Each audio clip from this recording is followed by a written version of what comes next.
జనవరి 26, 2001 భారతదేశం 52వ గణతంత్ర వేడుకలకు సిద్ధమవుతూ ఉండగా నిద్రిస్తున్న భూగర్భంలో హఠాత్తుగా అలజడి రేగింది.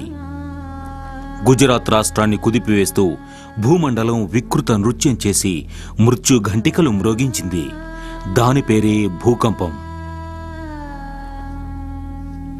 గత 50 సంవత్సరాల్లో భారతదేశంలోని అన్ని ప్రాంతాల్లో భూకంపాలు సంభవించాయి.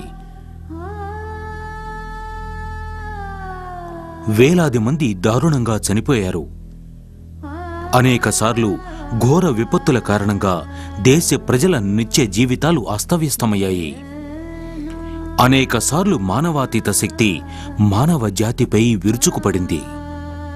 అనేకసార్లు ప్రకృతి ప్రకోపం ఎందరి జీవితాలను కబళించింది, ఎందరి ఆశలను అణచివేసింది, ఎన్నో వర్గాలను సమూలంగా నాశనం చేసింది.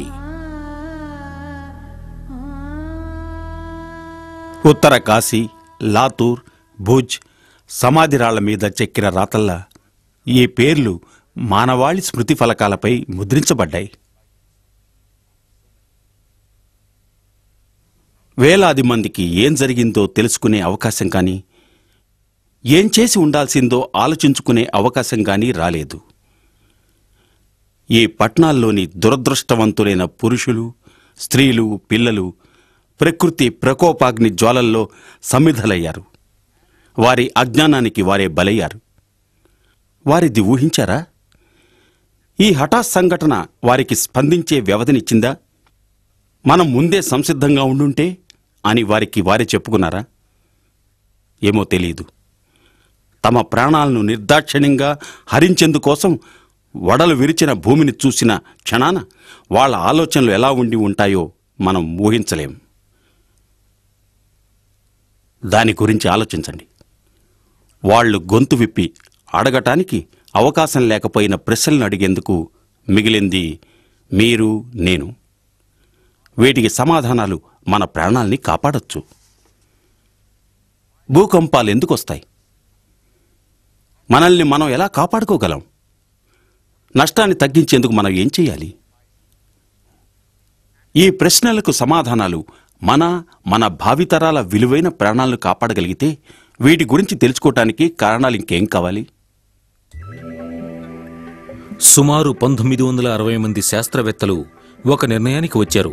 అదేమిటంటే, దృఢమైన భూమి వెలుపలి పొర ఒక ఏకాణి ముక్క కాదని, అది సుమారుగా 6 పెద్ద పెద్ద ఖండ ఫలకాలుగా, సుమారు 14 ఉపఖండ ఫలకాలుగా విభజింపబడి ఉంది అని.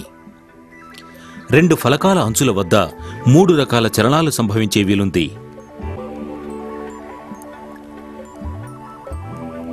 అవి ఒకదానితో ఒకటి గుద్దుకోవచ్చు.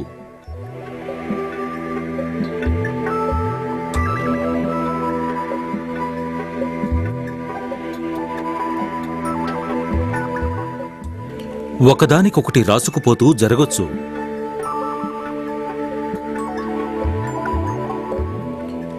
ఒకదాని నుండి మరొకటి దూరంగా జరిగిపోవచ్చు.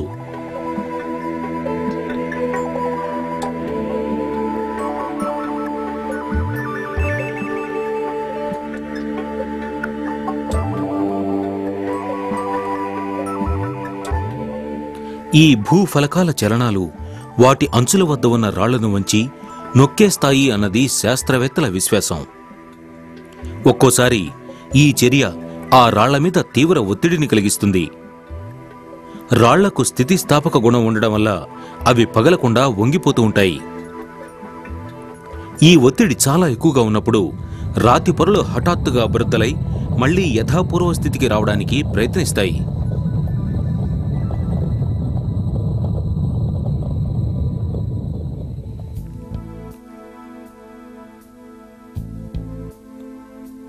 ఇలాంటి చలనాలు హఠాత్తుగా సంభవించినప్పుడు అవి నమ్మశక్యం కానంత శక్తిని విడుదల చేస్తాయి. ఫలితంగా భూమి ఉన్నట్టుండి ఊగిపోతుంది. దాన్నే మనం భూకంపం అంటాం. దాదాపుగా 90% భూకంపాలు భూఫలకాల అంచుల వద్దే సంభవించాయి. దీని ఆధారంగా 3 ప్రధాన భూకంప బెల్టులను గుర్తించారు. అందులో ఒకటి సర్కం పసిఫిక్ బెల్ట్. ఇందులోకి ఉత్తర అమెరికాలోని పశ్చిమ తీరంతో సహా పసిఫిక్ మహాసముద్రం, దక్షిణ అమెరికా, జపాన్ మరియు ఫిలిప్పీన్స్ వస్తాయి. తర్వాతది ఆల్పైన్ హిమాలయన్ బెల్ట్. ఇది యూరప్, ఆసియాల ద్వారా వెళ్తుంది. మూడవది మిడ్ ఓషనిక్ రిడ్జ్ బెల్ట్. భారత ఉపఖండంలో హిమాలయన్ బెల్ట్ అనేది భూకంపాలకు ఎక్కువ అవకాశం ఉన్న ప్రాంతాల్లో ఒకటి. ఈ ప్రాంతంలో అనేక భారీ భూకంపాలు సంభవించాయి.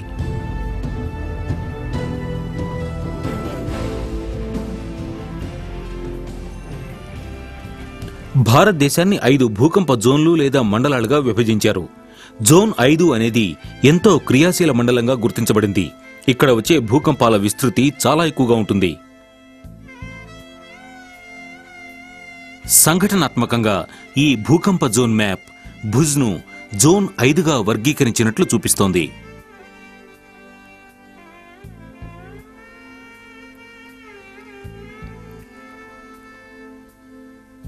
మనలో చాలామంది తీవ్ర భూకంప జోన్లో నివసించడం అనేది ఎంతమాత్రం సురక్షితం కాదని నమ్ముతూ ఉంటారు. కానీ అది నిజం కాదు. తీవ్ర భూకంప జోన్లో కూడా బిల్డింగ్ కోడ్లను పాటించి సురక్షితమైన ఇళ్లను ఎలా నిర్మించుకోవాలో స్ట్రక్చరల్ ఇంజనీర్లు చెప్తారు.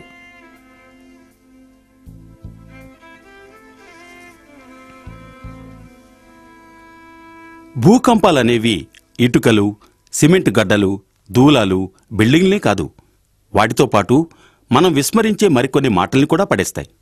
ప్రకంపనాలు, భూకంప zone, Richter scale, focus, epicentre మొదలైనవి. నాకు విషయం బాగా తెలుసు. మనలో చాలామందికి భూకంపానికి, దాని పరిమాణానికి, తీవ్రతకి వ్యత్యాసం ఏమిటో తెలియదు.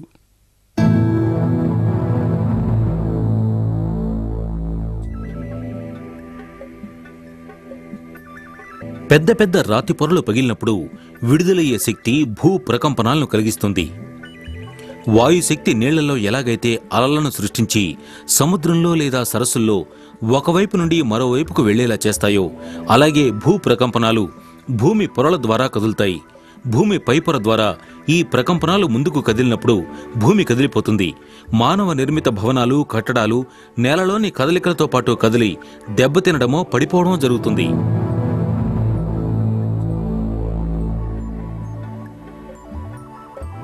భూ ప్రకంపనాల్లో అత్యంత వేగంగా పయనించేవి పీ వేవ్స్ లేదా పీ ప్రకంపనాలు.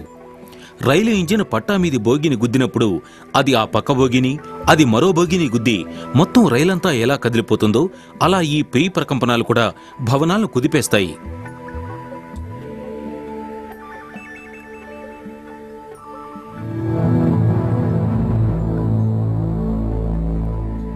తర్వాత రికార్డింగ్ స్టేషన్ను చేరే ఎస్ ప్రకంపనాలు అనేవి ద్వితీయ శ్రేణి ప్రకంపనాలు.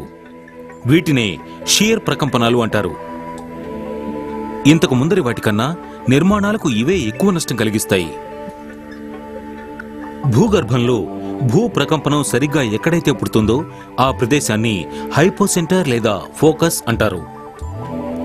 ఆ ఫోకస్కు ఎదురుగ్గా లేదా నెట్ట నిలువుగా ఆ ప్రకంపన ఎక్కడైతే భూ ఉపరితల భాగాన్ని తాకుతుందో ఆ ప్రాంతాన్ని ఎపిసెంటర్ అంటారు.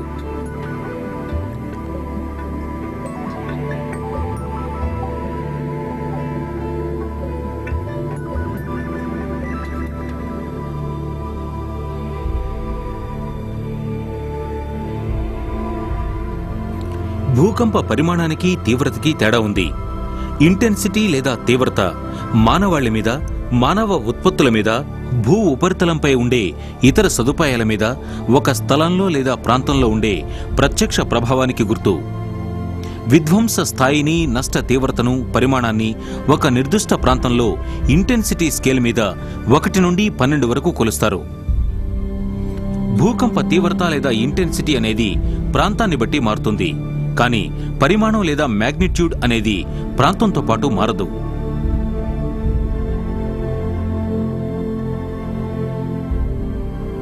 రిక్టర్ మ్యాగ్నిట్యూడ్ అనేది ఒక నంబర్. ఇది భూకంప పరిమాణాన్ని కొలిచేందుకు ఉపయోగపడుతుంది. మ్యాగ్నిట్యూడ్ అనేది ఫోకస్ నుండి విడుదలైన భూ ప్రకంపనాలకు శక్తి ఎంత ఉంది అనేది తెలుసుకునే కొలబద్ద. భూకంప శక్తిని నిర్ధారించేందుకు శాస్త్రజ్ఞులు సైస్మోగ్రాఫ్ను వాడతారు. సైస్మోగ్రాఫ్ ఎలాంటి పరికరం అంటే అది భూకంపం భూమిని ఎంత కదిలించింది అనేది కొలుస్తుంది. రిక్టర్ స్కేల్ మీద భూ ప్రకంపనాలు కలిగించే భూ కదలికను సూచించే ప్రతి నంబరు దాని క్రింది నెంబర్ కంటే 30 రెట్లు శక్తివంతమైనట్టు లెక్క. అంటే భూకంప ప్రభావం 6గా నమోదైతే అది 5గా గుర్తించబడిన భూకంప పరిమాణం కంటే 30 రెట్లు శక్తివంతమైనది అని అర్థం. అలాగే భూకంప మ్యాగ్నిట్యూడ్ 7గా నమోదైతే అది 5గా నమోదైన భూకంపం కంటే సుమారు 1000 రెట్లు శక్తివంతమైనది అని అర్థం. మనం భూకంపాలను పసిగట్టగలమా? భూకంపం పలానా రోజున పలానా ప్రదేశంలో రాబోతోందని ప్రజలను ముందరే హెచ్చరించగలిగితే ఎలా ఉంటుందో ఊహించండి. అప్పుడు అందరూ తట్టాపుట్టా సర్దుకుని సురక్షితమైన ప్రాంతానికి వెళతారు. కానీ ఆ అదృష్టం లేదు. ఉదాహరణకి చైనానే చూద్దాం. మంచూరియా ప్రావిన్స్లోని లియోనింగ్లో 1975లో భూకంపం సంభవించినప్పుడు వరుసగా వచ్చిన ప్రకంపనాల హెచ్చరికల ద్వారా దాన్ని ముందుగానే పసిగట్టారు. ప్రజలను సురక్షిత ప్రాంతాలకు పంపారు. కేవలం కొద్దిమందే గాయపడ్డారు. కానీ ఆ మరుసటి ఏడాది తూర్పు చైనాలోని ట్యాంగ్సెంగ్లో వచ్చిన భూకంపం ఎలాంటి హెచ్చరిక చేయలేదు. అప్పుడు 2,40,000 మంది మరణించారు. కనుక ఏ భూకంపాన్ని పసిగట్టగలం అనేది చెప్పడం చాలా కష్టం. భూకంపాలను పసిగట్టడంతోనే భూకంపాల పరిశోధన పూర్తయినట్టని సామాన్య ప్రజానీకం అనుకుంటారు. కానీ అది సరికాదు. భూప్రకంపన చర్యలను అధ్యయనం చేయడం అనేది పరిశోధనలో ప్రధానమైన భాగం. అది లోపాలను, భవిష్యత్తులో భూకంపాలు వచ్చే మూలాలను గుర్తించేందుకు దోహదం చేస్తుంది.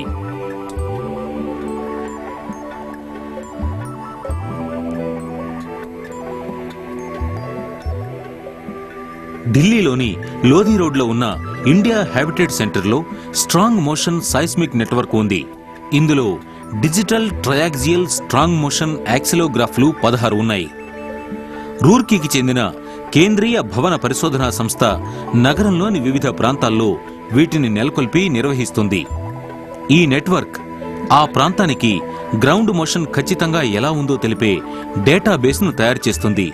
ఈ డేటా భూకంపాలకు చెల్లించని భవనాలను తయారు చేయడంలో, ఆ ప్రాంతానికి భూ ప్రకంపన మైక్రోజనేషన్ మ్యాపులను రూపొందించడంలో కీలక భూమికను పోషిస్తుంది. ఈ మ్యాప్లు నగరంలో భూకంపం సంభవిస్తే తీవ్ర ప్రభావానికి గురికాగల ప్రదేశాలను గుర్తించేందుకు ఉపయోగపడతాయి.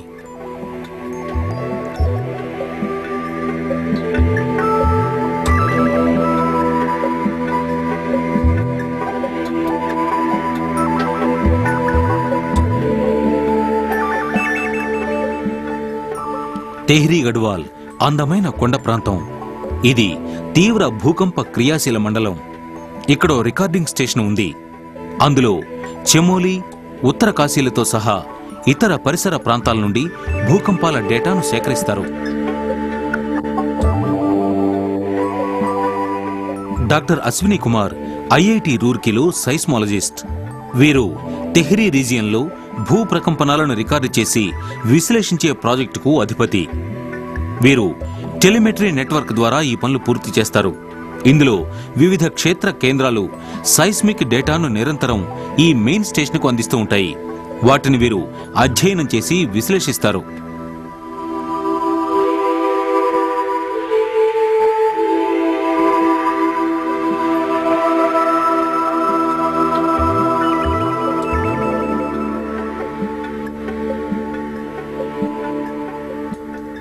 ఇది ఎంతో ఎత్తున ఉన్న ఒక ఫీల్డ్ స్టేషన్. ఇది భూచలన డేటాను సైస్మోమీటర్ ద్వారా సేకరిస్తూ ఉంటుంది.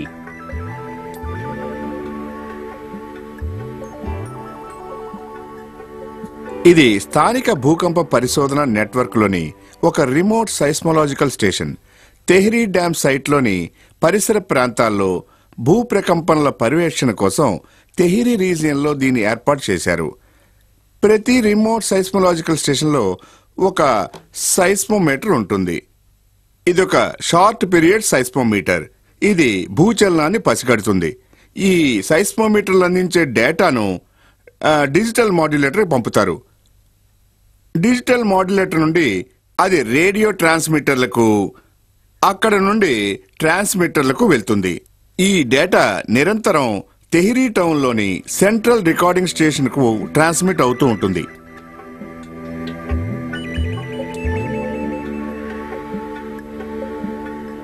డాక్టర్ అశ్విని కుమార్ వారి బృందం ఈ ప్రాజెక్టును నిర్మాణంలో ఉన్న టెహ్రీ డ్యాం పరిసరాల్లో ఏర్పాటు చేయడం వల్ల ఇక్కడ సేకరించే డేటా డ్యాం పూర్తయిపోయి రిజర్వాయర్లో నీరు నింపాక భూ ప్రకంపనాలు రావడానికి అవకాశాలు ఉన్నాయా అనేది అంచనా వేయడానికి ఉపయోగపడుతుంది అంటారు. కానీ ఇతర సైస్మాలజిస్టుల్లాగానే డాక్టర్ అశ్విని కూడా ఈ భూ ప్రకంపన అధ్యయనాలకు వాటి దీర్ఘకాలిక ప్రభావాలకు ఎంతో ప్రాధాన్యత ఉంది అంటారు. భూకంపాన్ని ముందుగా పసిగట్టడం అనేది ఓ సుదూర స్వప్నం అంటారు ఈయన. ఇక్కడ 20కి పైగా ప్రీకర్సర్లు ఉన్నాయి. అయితే వీటి స్వభావం ఊహకందకుండా ఉంటుంది. అంటే కొన్ని ప్రీకర్సర్లు కనిపిస్తూ ఉంటాయి, మరికొన్నింటి ప్యాటర్న్ క్రమబద్ధంగా ఉండదు. భూకంపానికి ముందు ఒకే రకమైన ప్యాటర్న్ గుర్తించడంలో వైఫల్యం వల్లే భూకంపాలను ముందుగా పసిగట్టలేకపోతూ ఉంటాం మేము. మనం పసిగట్టలేకపోవచ్చు కానీ అప్రమత్తంగా మాత్రం ఉండొచ్చు. భూకంపం నుండి రక్షణ అనేది అనేక చర్యల మీద ఆధారపడుతుంది. అవి చిన్నవి కావచ్చు, పెద్దవి కావచ్చు. వాటి పట్ల ఈరోజు శ్రద్ధ తీసుకుంటేనే రేపు అనేది సురక్షితంగా ఉంటుంది. మేం మీ గురించే మాట్లాడుతున్నాం. మిస్టర్ రావ్, మిసెస్ శర్మ, చెన్నైలోని నటరాజన్, హైదరాబాద్లోని సుందరం, పంజాబ్లోని ప్రతాప్ సింగ్, ఇంకా Das Gupta, mister and Mrs Rodrigues. నేనేం చెప్పాలనుకుంటున్నానో ఊహించే ఉంటారు. నేను మీ అందరి గురించే మాట్లాడుతున్నాను.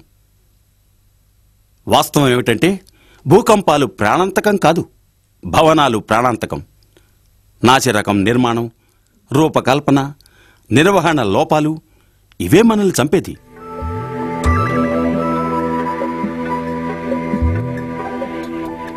ఇప్పుడు దృష్టిని పెట్టవలసింది భవనాల మీద. ఇక్కడ మీలోని ప్రతి ఒక్కరూ గుర్తుంచుకోవలసిన కొన్ని ముఖ్యమైన విషయాలున్నాయి. 3 విషయాలను అందరూ గుర్తుంచుకోవాలి. మీరు ఇంటి నిర్మిస్తుంటే దాన్ని సురక్షితంగా నిర్మించుకోవాలి. మీరు ఏ ఇంట్లో గానీ ఫ్లాట్లో గానీ నివసిస్తూ ఉంటే దాని భద్రతను పెంచుకోవచ్చు.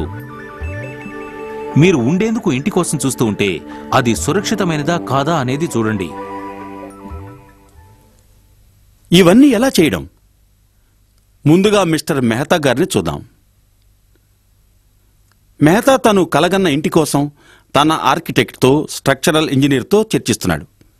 ఆర్సీసీ అంటే రీఇన్ఫోర్స్డ్ సిమెంట్ కాంక్రీట్ కన్స్ట్రక్షన్ వీరి ఆలోచన. దానిలో ఈత కొలనుంటుంది, bay windows, marble flooring, central AC, terrace garden. ఓ అద్భుతం మిస్టర్ మెహతా. కానీ మిస్టర్ మెహతా అడ్డుపడుతున్నందుకు క్షమించాలి. మీరు భూకంప రక్షణ గురించి ఆలోచించారా? మీ టెర్రస్ గార్డెన్ స్విమ్మింగ్ పూల్లో కలిసిపోతే బాగుంటుందా చెప్పండి. చిన్న చిన్న గైడ్లైన్స్ పాటిస్తే మీరు ఆ పరిస్థితి రాకుండా చూసుకోవచ్చు.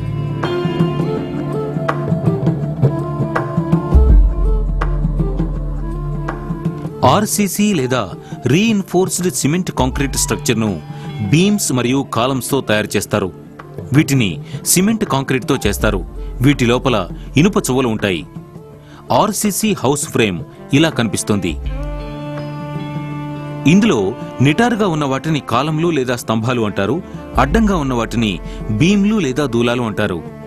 ఇలాంటి స్ట్రక్చర్ల విషయంలో భూకంపాల నుండి రక్షణ కోసం ఈ క్రింది సూత్రాలను దృష్టిలో ఉంచుకోవాలి.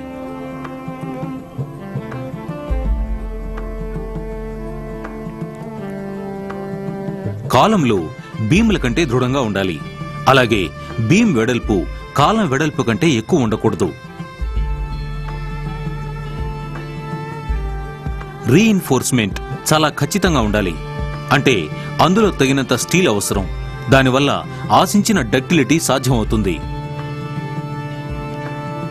తీగ ముడుల విషయంలో తగు శ్రద్ధ తీసుకోవాలి. వీటిని 90 డిగ్రీల్లో వేయకూడదు. అలాంటి ముళ్ళు భూకంపం సమయంలో విడిపోతాయి. కనుక అవి ఒకదానికొకటి ఎదురుబెదురుగా ఉండాలి. దానివల్ల అవి భూకంప సమయంలో తేలిగ్గా విడిపోవు.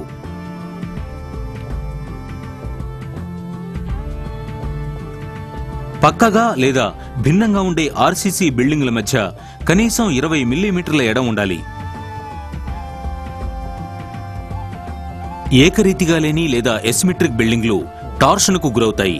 ఇలాంటి భవనాల మూలలు భూకంప శక్తికి చాలా ఎక్కువగా గురవుతాయి. కనుక ఎసిమెట్రిక్ భవనాలను నిర్మించుకోకూడదు.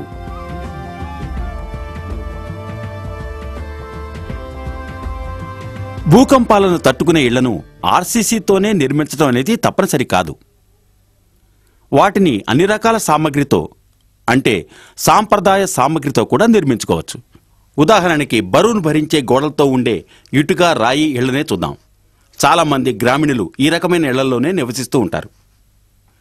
వీటిని నిర్మించేటప్పుడు వాళ్ళు వాస్తు శిల్పులను కానీ ఇంజనీర్లను కానీ సంప్రదించరు. రాళ్లు, ఇటుక, సిమెంటు లేదా మట్టితో గోడలు వేసి వాటి మీద కప్పు వేసేస్తూ ఉంటారు. అయితే ఇక్కడ ఆసక్తికరమైన విషయం ఏంటంటే వీటిని కూడా కొన్ని జాగ్రత్తలు పాటించడం ద్వారా భూకంపాలను తట్టుకునేలా చేసుకోవచ్చు. ఇప్పుడు మన చౌదరి గారిని చూద్దాం. ఓ రోజు ఉదయాన ఆయన ఇల్లు కట్టించాలని నిర్ణయించారు. వెంటనే తాపీ మేస్త్రిని పిలిపించి స్థానికంగా దొరికే నాసిరకం భవన సామగ్రిని తెప్పించి తన కలగన్న ఇంటిని నిర్మించడానికి సిద్ధమయ్యారు. ఇప్పుడు ఈయనకి అర్థం చేయించింది ఎలా?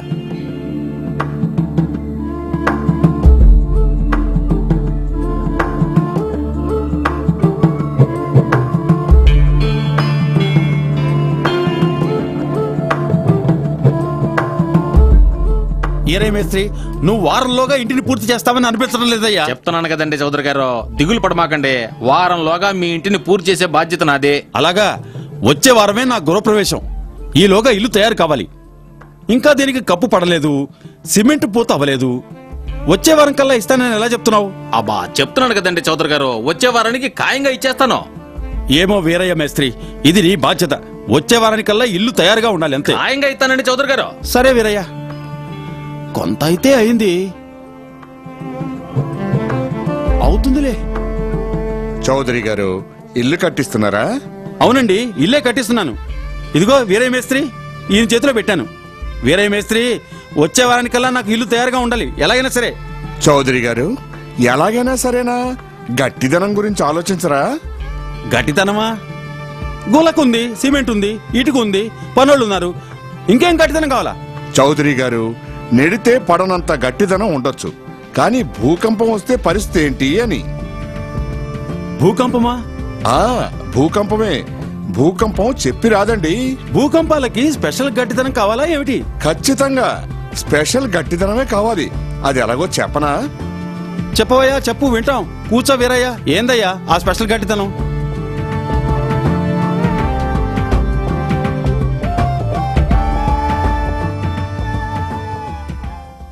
బరువును భరించే దృఢమైన కాలమ్స్ ఉండే ఆర్సీసీ నిర్మాణాల్లో మళ్ళీ కాకుండా కేవలం గోడలతోనే నిర్మించే ఇళ్లల్లో లేదా నిర్మాణాల్లో బరువునంతా గోడలే మోస్తాయి.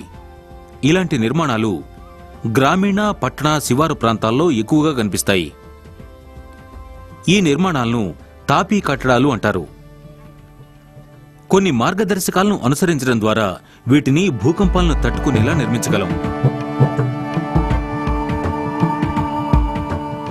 ఇటుక లేదా రాతి గోడల నిర్మాణాలను భూకంపాలను తట్టుకునేలా చేయాలి అంటే భూకంప పట్టీలను ఏర్పాటు చేయాలి. బ్యాండ్స్ అంటే బరువును మోసే అన్ని గోడల మీద రీఇన్ఫోర్స్డ్ కాంక్రీట్ను వేయాలి. ఈ భూకంప పట్టీలు రూఫ్ లెవెల్లో, లింటెల్ లెవెల్లో, ప్లింత్ లెవెల్లో ఎక్కడైనా వేయొచ్చు. ఈ పట్టీలు అన్ని గోడలను గట్టిగా పట్టి ఉంచుతాయి, అంటే విడిపోనివ్వవు. మూలల్లో, గోడల జంక్షన్లలో నిలువు రీఇన్ఫోర్స్మెంట్ ఏర్పాటు కూడా మంచిదే. భూకంప ఇంజనీరింగ్ నిపుణులు చూపే షాక్ టేబుల్ డిమాన్స్ట్రేషన్ ద్వారా దీన్ని మరింత చక్కగా అర్థం చేసుకోవచ్చు.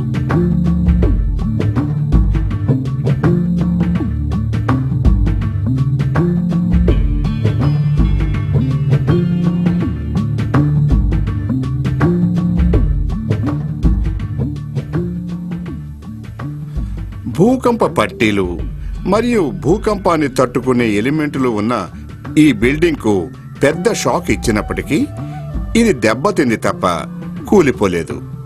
ఇదే రకమైన బిల్డింగుకు ఇలాంటి సదుపాయాలు లేకపోయింటే తప్పకుండా కూలిపోయేది. ఇలాగే ఉత్తరకాశీ భూకంపం, లాతూర్ భూకంపం, పిలారీ భూకంపం, భుజ్ భూకంపాల సమయంలో సరిగ్గా ఇలాగే జరిగింది. ఇలాంటి ఏర్పాట్లు లేని బిల్డింగులన్నీ కూలిపోయాయి. వాటితో పాటు అందులోని సామగ్రి, జనం కూడా సమాధయ్యారు. కనుక ఇలాంటి పట్టీలు వేసుకోవడం చాలా మంచిది. Indian standard code of practice కిందకొచ్చే ఈ ఏర్పాటును అనుసరించవచ్చు. ఈ బిల్డింగ్ కోడ్లను అనుసరించడం అన్ని విధాలా మంచిది. ఇటుక లేదా రాతితో నిర్మించే వాటిలో సిమెంటు, ఇసుకల మిశ్రమంతో పాటు కలప బ్యాండ్లను కూడా వాడొచ్చు. ఇవి చౌకలో అధిక దృఢత్వాన్నిస్తాయి. కోణాకారపు పెంకుటిళ్లైతే వాటి అంచులు భూకంప శక్తికి ఎక్కువగా గురవుతాయి. కనుక వాటి అంచుల మీద పట్టీలను వేయడం ద్వారా ఈ ప్రమాదాన్ని నివారించగలం. ప్రత్యామ్నాయంగా హిప్ రూఫ్ వేసుకోవడం మంచిది. 5000 మిల్లీమీటర్ల కంటే ఎక్కువ పొడవైన గోడలు కట్టకపోవడం మంచిది. ఇలాంటి సందర్భాల్లో మధ్యలో రీఇన్ఫోర్స్మెంట్ ఇవ్వాలి లేదా మధ్యలో అడ్డంగా మరో గోడ నిర్మించాలి.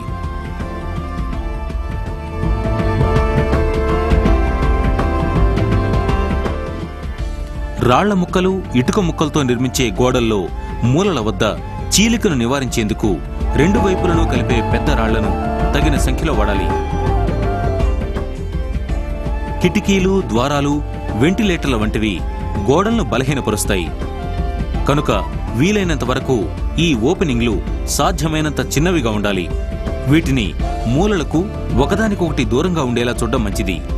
గోడలకు ఈ ఖాళీల ద్వారా కోల్పోయే శక్తిని తిరిగి అందించడం కోసం ఈ కంతల చుట్టూ పక్కా కాంక్రీట్ వేయాలి. కోణాకారపు కప్పు తప్పనప్పుడు 2 వాలు కప్పులను బ్రేసింగ్ మెంబర్లతో కలపాలి. ముందుకు చొచ్చుకు వచ్చే నిర్మాణాలు అంటే బాల్కనీలు, పెట్టగోడలు, వేలాడే సీలింగ్లు వీలైనంత వరకు లేకుండా చూసుకోవడం మంచిది. ఎందుకంటే ఇలాంటివే ముందుగా ప్రకంపనకు ప్రభావితమై పడిపోతాయి. ఒకవేళ తప్పనిసరైతే వీటిని ప్రధాన నిర్మాణానికి పక్కా కాంక్రీట్తో జోడించడం చాలా అవసరం. పిట్టగోడల ఎత్తు కూడా చిన్నదిగా ఉండాలి. వాటిని బిల్డింగ్కు దృఢంగా జోడించాలి. భుజులో వచ్చిన భూకంపం తర్వాత ఒక ఆసక్తికరమైన విషయం జరిగింది. ఇల్లు కొనాలనుకుంటున్న నా స్నేహితుడు ఒకతను నిర్మాణ పనులు జరుగుతున్న చోటుకి వెళ్లి బిల్డర్ని కలిశాడు. బిల్డింగ్ డిజైన్ను, కడుతున్న తీరును చూసి ముచ్చటపడి బిల్డర్తో, మీరు భారతీయ ప్రమాణాల బ్యూరో వారి భూకంప కోడ్ని అనుసరిస్తున్నారనుకుంటాను అన్నట్ట. దానికతను, సార్, భద్రత గురించిన దిగులే అక్కర్లేదు, కానీ కోడు గీడు ఏమిటి అన్నట్ట. ఇది ఢిల్లీలోని మానక్ భవన్లో ఉన్న భారతీయ ప్రమాణాల బ్యూరో. మనలో చాలా మందికి తెలియని విషయం ఏమిటి అంటే భూకంపాలను తట్టుకునే నిర్మాణాల కోసం ఈ బ్యూరో బిల్డింగ్ కోడ్ల పేరుతో కొన్ని నిర్దిష్ట మార్గదర్శకాలను ఏర్పాటు చేసింది. తక్కువ దృఢత్వం గల ఇటుకరాతి నిర్మాణాల్లో BIS మార్గదర్శకాలు 13823 1993ను అనుసరించాలి. మట్టి కట్టడాల్లో మార్గదర్శకాలు 13827 1993ను అనుసరించాలి.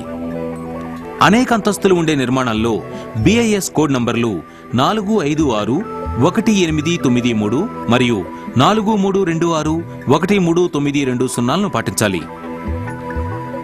కానీ దురదృష్టవశాత్తు చాలా మంది బిల్డర్లకు వీటి గురించి తెలియదు. తెలిసిన చట్టాన్ని గౌరవించి ఈ కోడ్లను పాటించరు.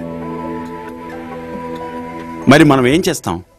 బిల్డర్కు వీటి గురించి తెలియకపోయినా BIS వారి భూకంప రక్షణ కోడ్లను అనుసరించకపోతే మన కర్తవ్యం ఏమిటి? సమాధానం ఒకటే. మన భద్రతకు సంబంధించిన ప్రాథమిక, ఎంతో ముఖ్యమైన అంశాల గురించి మనమే తెలుసుకోవాలి. భద్రత విషయానికి వస్తే ప్రధానంగా ఆలోచించాల్సింది మెట్రోల్లో, పెద్ద నగరాల్లో తప్పనిసరైన బహుళ అంతస్తుల భవనాల గురించి. ఒక బహుళ అంతస్తుల అపార్ట్మెంట్లో ఫ్లాట్ను కొనేటప్పుడు మనలో ఎంతమంది భూకంప రక్షణ కోణంలో ఆలోచిస్తారు? ఆ విషయాన్ని మిస్టర్ మిస్సెస్ రావునే అడుగుదాం. వీళ్ళ మధ్య ఒక మల్టీస్టోరీ అపార్ట్మెంట్ చూసి సంబరపడ్డారు. ఈ రోజు ఎన్ని మంచి మంచి ఫ్లాట్లు చూసామంటే ఏది తీసుకోవాలో కూడా అర్థం కావటం లేదు. థ్యాంక్ గాడ్, ఒక ఫ్లాట్ అయితే నచ్చింది. సరే, ఈ ప్రాబ్లం సాల్వ్ అయింది. ఇంకా నాకేం అక్కర్లేదు. ఎక్కడి నుంచి వస్తున్నారు mister and missus Rao? Flat కొనాలనుకున్నాం, అది చూడ్డానికే వెళ్ళొచ్చాం. ఎక్కడ? మల్టీ స్టోరీడా? ఆహా, మల్టీ స్టోరీడ్ మాకు చాలా నచ్చింది. ఫ్లాట్ నచ్చిందా మరి? ఎందుకు నచ్చదండి? ఒక ఫ్లాట్ చాలా బాగుంది. అందులోని గ్రౌండ్ ఫ్లోర్లో పార్కింగ్ స్పేస్ ఎంత బాగుందంటే ఆహా అడక్కండి. సరే మంచిది, కానీ ఒక్క మాట, ఒకవేళ అలాంటి ఇళ్లను కట్టేటప్పుడు జాగ్రత్తలు తీసుకోపోతే అవి భూకంపాల నుండి రక్షణ పరంగా బలహీనమైనవిగా భావించాలి. కానీ ఎందుకు అదెలా?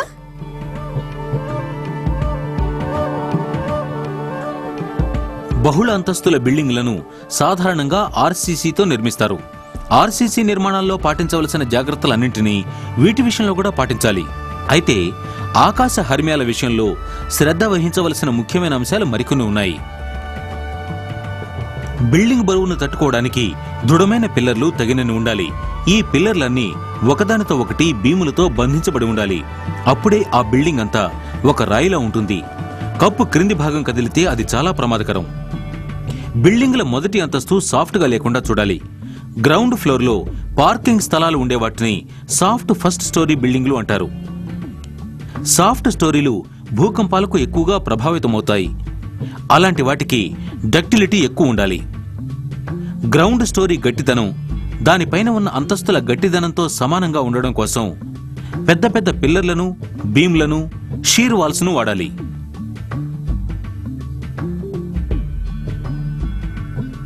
బహుళ అంతస్తుల బిల్డింగుల విషయంలో పునాది కీలకమైన భూమికను పోషిస్తుంది. అలాంటి వాటిని వీలైనంత వరకు పంట పొలాల్లో, బురద నేలల్లో, నదీ మైదానాల్లో నిర్మించకూడదు. ఇసుక నేలల్లో అయితే పునాదులు చాలా లోతుగా రాఫ్ట్ అండ్ పైల్ ఫౌండేషన్స్ రూపంలో ఉండాలి.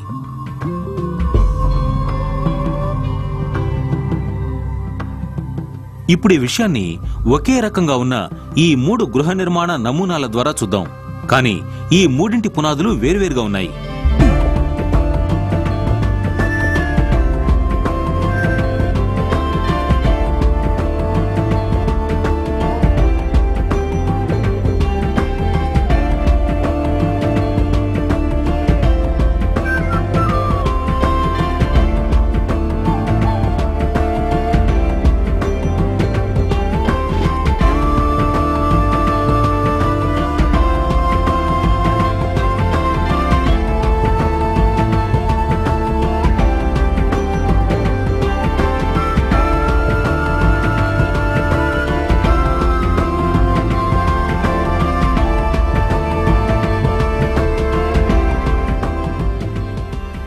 ఇప్పుడు మీరు 3 బిల్డింగ్లు 3 రకాలుగా స్పందించడాన్ని చూశారు.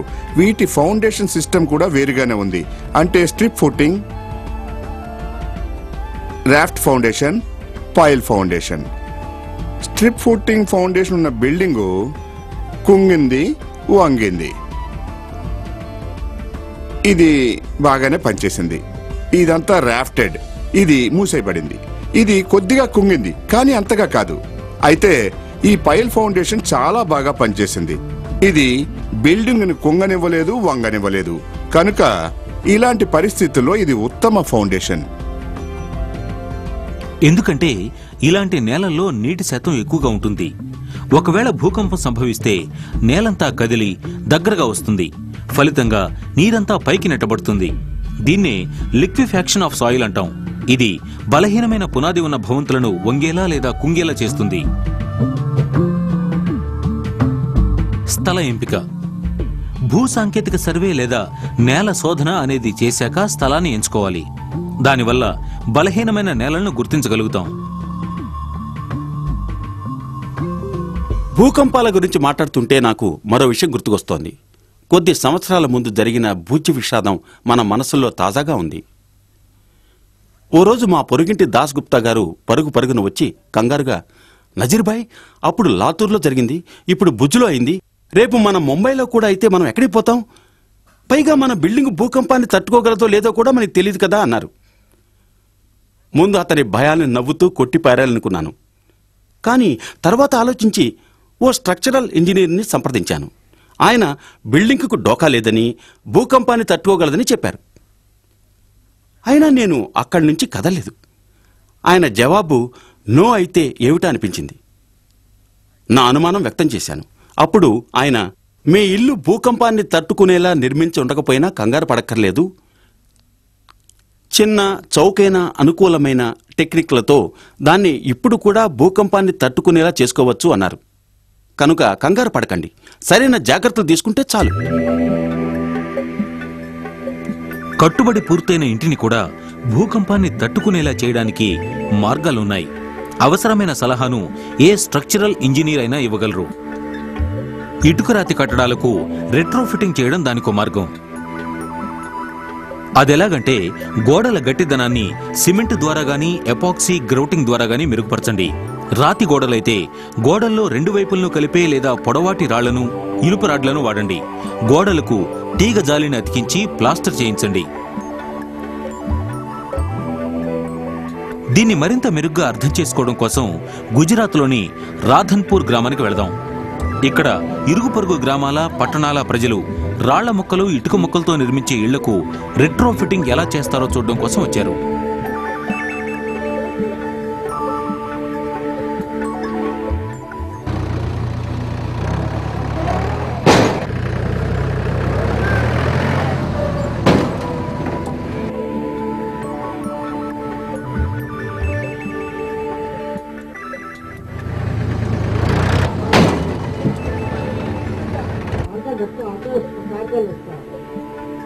लेकिन वो ये देखने में आ रहा है कि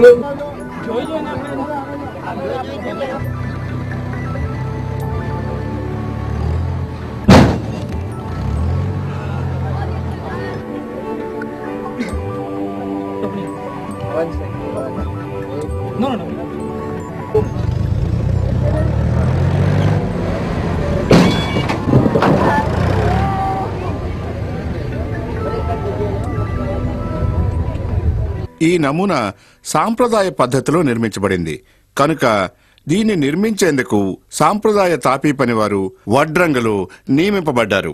సరిగ్గా ఇలాంటిదే మరొకటి నిర్మించబడింది. ఇలానే నిర్మాణాన్ని పూర్తి చేశాక కొన్ని ఎలిమెంట్ల ద్వారా దీనికి రిట్రోఫిట్టింగ్ చేశారు. తాకిడికి గురైనప్పుడు ఈ నమూనా పరిస్థితి ఈ రకంగా ఉంది. కానీ దృఢంగా నిర్మించిన ఆ ఇల్లు అలానే ఉంది. రాళ్లు, సిమెంట్తో నిర్మించే వాటిలో ఎల్లప్పుడూ సంభవించే ఆసక్తికరమైన పరిణామం ఇది. ఇందులో రాళ్లను రెండు వరుసలుగా పెట్టారు. ఒకటి లోపల వైపు, రెండవది బయట వైపు. తాకిడికి గురైనప్పుడు ఈ రెండు విడిపోతాయి. అందులో ఒకటి పడిపోతుంది. ఇది ఇందులో జరిగే పెద్ద నష్టం. దీని విషయంలోనే జాగ్రత్త వహించాలి. ఇక ఈ నిర్మాణాన్ని గనక చూసినట్టయితే ఈ హెడ్డర్ ఎలిమెంట్లను ఈ భవనాన్ని కట్టాక లోపలికి జొప్పించడం జరిగింది. అది ఎలాగంటే ముందు రంధ్రం చేసి ఇనుప రాడ్లను ఉంచి కాంక్రీట్ చేస్తారు. ఈ ఎలిమెంటు బయట వరుసలను, లోపలి వరుసలను కలుపుతుంది. ఇందులో ఆ నిర్మాణంలో జరిగిన ప్రమాదం ఉండదు. ఇక ఈ నిర్మాణంలో కల్పించిన మరో ఎలిమెంట్ ఏంటంటే సైస్మిక్ బెల్ట్, అంటే భూకంప పట్టీలు. దీన్ని కూడా బిల్డింగ్ నిర్మాణం పూర్తయ్యాకే ఒక మెష్ సహాయంతో లేదా జాలీతో ఏర్పాటు చేశారు. ముందు జాలీని సీలలతో గోడకు బిగించి తర్వాత 1.3 నిష్పత్తుల్లో కలిపిన సిమెంటు, ఇసుకల మిశ్రమంతో ఈ బెల్ట్ వేస్తారు. అలా చేయడం వల్ల ఈ గోడలన్నీ ఒకటిగా కట్టివేయబడతాయి. ఈ నిర్మాణంలో మేము ఏర్పాటు చేసిన మరో ఎలిమెంట్ ఏంటంటే ఇది లోపల నుంచే కనిపిస్తుంది. దీన్నే నిలువు రీఎన్ఫోర్సింగ్ అంటాం. ఇది గోడల మూలల్లో పై కప్పును, కింది పునాదిని కలుపుతుంది. ఇలాంటి 4 నిలువు బార్లు ఇంటి 4 మూలల్లో ఉంటాయి. ఈ బార్లు, సైస్మిక్ బెల్టులు, హెడ్డర్ రాళ్లు ఈ ఇంటిని సురక్షితంగా ఉంచుతాయి. వీటికి తోడు పై భాగంలో కోణాకారపు గోడలు ఉన్నప్పుడు అదే ఆకారంలో భూకంప పట్టీలను వెయ్యాలి. దానివల్ల ఈ కోణాకారపు గోడ కూడా పడే అవకాశం ఉండదు. ఇక్కడ మీరు గమనించాల్సిన మరో విశేషం ఏంటంటే ఈ చెక్క రాఫ్ట్లు ఇవి భూకంప పట్టీ దిశగా ఉంటాయి. భూకంపం వల్ల ఇవి కూడా కదిలిపోవు. తుఫాను సమయంలో కూడా కప్పు ఎగిరిపోదు. కనుక ఈ జాగ్రత్తలు సైక్లోన్ నుండి, భూకంపం నుండి కూడా రక్షణ కల్పిస్తాయి.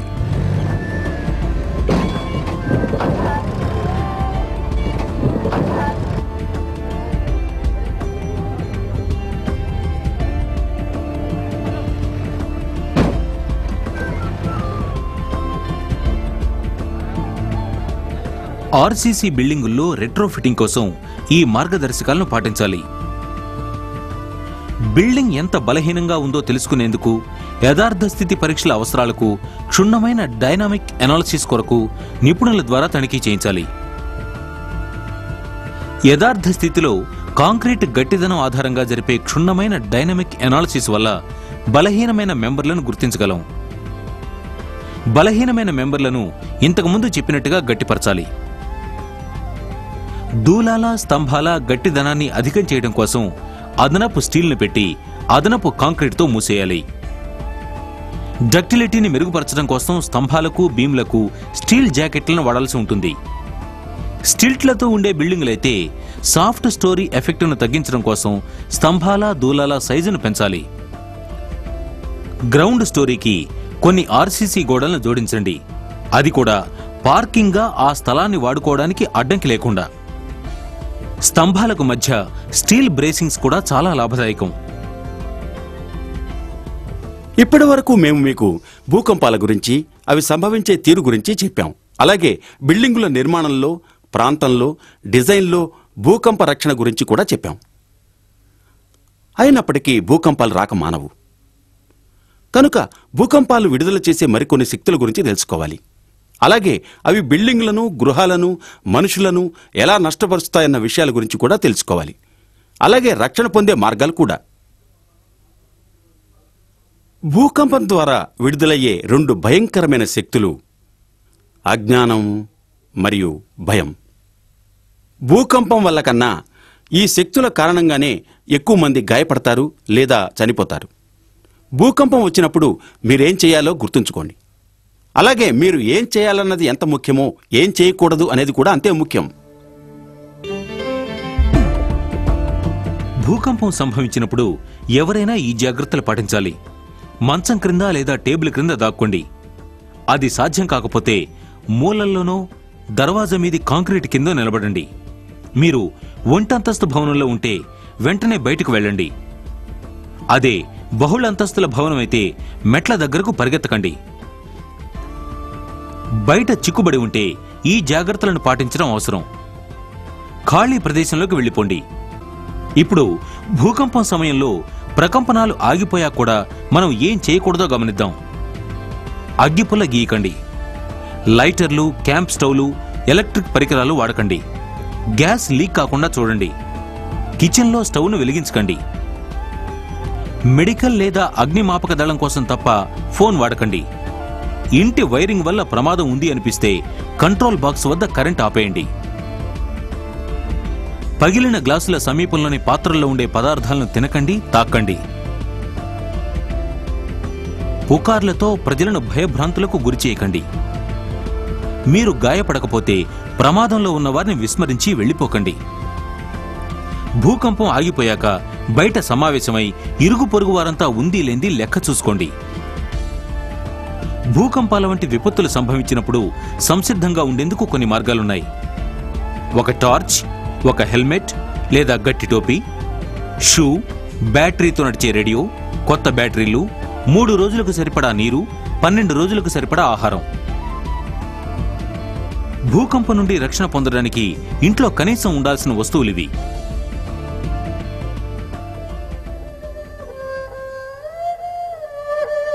ఏ ప్రాంతం మీదైనా ప్రకృతి హఠాత్తుగా దాడి చేసినప్పుడు అక్కడ మామూలు పరిస్థితి నెలకొనడానికి సమయం పడుతుంది.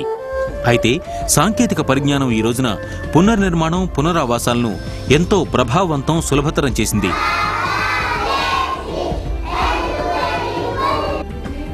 కచ్ ప్రాంతంలోని ఈ పాఠశాలను పూర్తిగా చౌకైన కాంపోజిట్ ఉత్పత్తులతో, అంటే జనపనార బోర్డులు, వరిపొట్టుతో చేసిన బోర్డులు మొదలైన వాటితోనే పునర్నిర్మించారు. ఇదంతా TIFAC వారి అడ్వాన్స్డ్ కాంపోజిట్ మిషన్ వారి కృషి.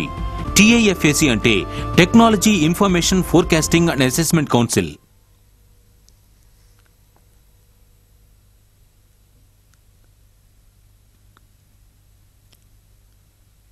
మొహానా orthotics and prosthetics centre Chennai వారి సహకారంతో మద్రాస్ ఇన్స్టిట్యూట్ ఆఫ్ టెక్నాలజీ మరియు ఐఐటి చెన్నై వారి సాంకేతిక సామగ్రితో టిఐఎఫ్ఏసి వారి అడ్వాన్స్డ్ కాంపోజిట్ మిషన్ భూకంపం కారణంగా కాళ్లు పోగొట్టుకున్న ఎందరికో సరికొత్త జీవితాన్ని ప్రసాదించింది. మోకాలి క్రింద అమర్చే ఈ ఎండోస్కెలిటన్ కాళ్లు అడ్జస్ట్ చేసుకునేలా, బరువును మోయగలిగేలా, కాలితో పాటు కదిలేలా ఉంటాయి. అవి అసలు కాలుకు నామమాత్రపు ప్రత్యామ్నాయంలా కాకుండా మామూలు కాల్లాగే పనిచేస్తాయి. ఈ కృత్రిమ పాదాలు తక్కువ బరువుతో, మంచి కంట్రోల్తో చూడ్డానికెంతో సహజంగా ఉంటాయి.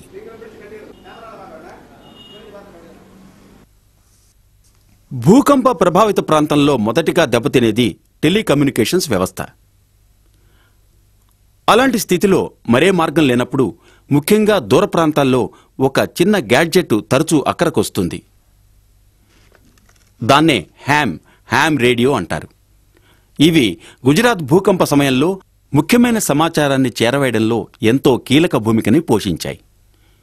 చిన్న గ్యాడ్జెట్ అయినా ఇది విపత్తుల సమయంలో ఎంతో ఉపయోగపడే పెద్ద సాధనం. So you are coming very nice Karan and 5 and 9 clear copy with your rubber ducky. So that is the ఈ హ్యామ్ రేడియోలు గతంలో కూడా ప్రకృతి వైపరీత్యాల సమయంలో ఎంతో కీలక భూమికను పోషించాయి. ఉదాహరణకు ఒరిస్సాలో వచ్చిన వరదలు, ఇటీవలి గుజరాత్ భూకంపం. ఔత్సాహిక రేడియో ఆపరేటర్లను హ్యామ్ రేడియో ఆపరేటర్లు అంటారు. హ్యామ్ ఆపరేటర్లు వీలైనంత తక్కువ సమయంలో సమాచారాన్ని చేరవేస్తారు. వీరు high frequency, long distance radio సెట్లు వాడతారు. అలాగే సందేశాలను చేర్చేందుకు high frequency, short range radio sets వాడతారు. మరి మీరంతా భూకంప భద్రతపై తీసిన ఈ కార్యక్రమం ద్వారా లాభం పొంది ఉంటారని ఆశిస్తున్నాను. ఈ విషయంపై ఈ రంగంలో ఎన్నో పరిశోధనలు జరుగుతున్నాయి. అంతేకాదు, శక్తివంతమైన భూమండలంలో హఠాత్తుగా విధ్వంసం జరిగితే మనల్ని మనం కాపాడుకునే ఎన్నో ఉపకరణాలకి రూపకల్పన జరుగుతోంది. కానీ ఇక్కడో ముఖ్యమైన సాధన ఉంది. అదే బ్రతుక్కి చావుకి మధ్య తేడాను చూపించే సాధనం ఈ గ్యాడ్జెట్. ఈ గ్యాడ్జెట్ మన మెడ మీద మనతోనే ఉంటుంది. అదే మన మెదడు. అది పనిచేయాలంటే కావలసింది సరైన జ్ఞానం. ఆ జ్ఞానం మనకి ప్రకంపనాల భయం నుండి విముక్తి కలిగిస్తుంది. ఆ జ్ఞానం మీ కాళ్ళను భూమి మీద స్థిరంగా ఉంచడానికి తోడ్పడుతుంది. Good bye. జాగ్రత్త.